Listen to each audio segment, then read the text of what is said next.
Washington, D.C. Only on CBS This Morning, Kara Finstrom gets a sneak preview from the inventors in Southern California. Virtual reality headsets are already revolutionizing the way people experience video games. Put on a pair of goggles and you can travel anywhere from outer space to the battlefield. But gamers aren't the only ones this technology can transport to new worlds. It's just amazing to see every little opening in the skull where a nerve goes through it. At the University of California, Los Angeles, neurosurgeons are slipping on virtual reality headsets to go inside their patients' brains. I'm virtually inside the skull of the patient, walking around, floating around.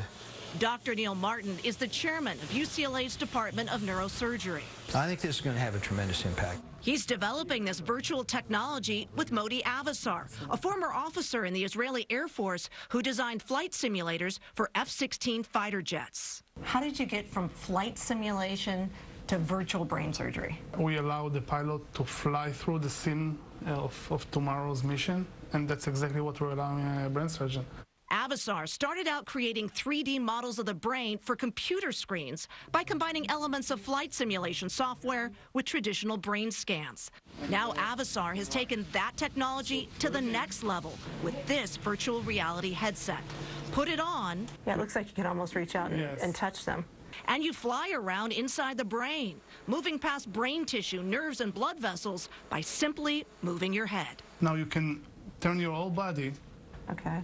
It's like being there inside the vessels, inside the brain. Oh, wow. Brain surgeons often operate on tumors and aneurysms dangerously close to areas that control language and movement. They do it through a microscope and an incision the size of a dime. This technology would allow them to practice before the surgery, and during it, they can put the headset back on to reorient themselves. Here's an example. Right here on the image, I can see the carotid artery going through the margin of the tumor. Rather than have that all of a sudden appear as I am removing tumor, I'll know exactly when I'm going to encounter it. That is a big improvement. An improvement that he believes will ultimately benefit patients by making surgery shorter and more successful. Go ahead and put that on.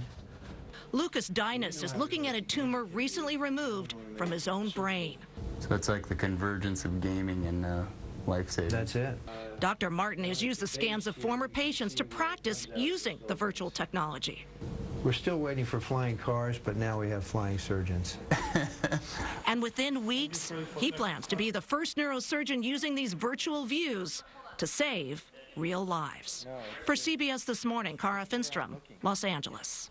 Just love this. Yeah, This makes me exciting about our show. We're constantly looking where